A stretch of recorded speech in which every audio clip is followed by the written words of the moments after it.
Il y avait un bouquin qui était paru chez Flammarion sur les derniers jours de Zweig, qui était vraiment une merveille de chez merveille que vous aviez adoré.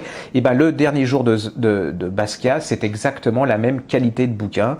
C'est bon, l'époque a changé, mais c'est exactement la même finesse d'intelligence, d'analyse. C'est un très joli style. Donc déjà, je vous dis, reprécipitez-vous sur le bouquin de Basquiat, mais c'est juste pour me rappeler que vous aviez évité d'acheter, ce qui m'a quand même pas mal énervé au serpent à plumes, sur ce bouquin sur la vie d'Andy Warhol. Philippe Lavitte, ça s'appelle la vie d'Andy.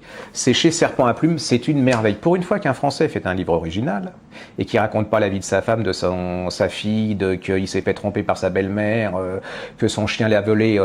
Bon, donc là, ça c'est extraordinaire. Vous avez Andy Warhol.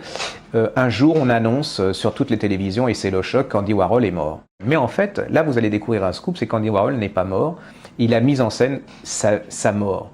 C'est-à-dire que Andy Warhol a toujours rêvé une chose, c'est d'être une femme. Et qu'est-ce qu'il fait la veille de l'annonce officielle de sa mort?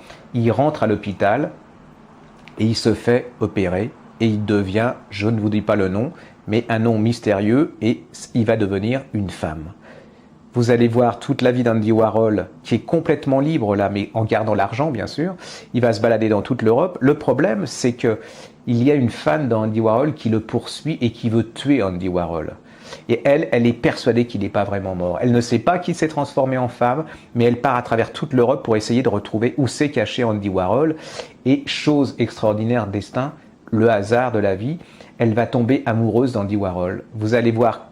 Est-ce qu'elle va arriver à tuer Andy Warhol? Est-ce qu'elle va savoir qu'Andy Warhol est une femme et que celle qu'elle aime est l'homme qu'elle est le plus? Vous allez vous trouver à Paris, ça va à 100 à l'heure. C'est aussi une nouvelle façon de découvrir l'œuvre de Warhol et de qui était vraiment cet homme. Précipitez-vous, c'est un livre très très original, c'est au serpent à plumes, ça s'appelle Les vies d'Andy, de Philippe Lafitte.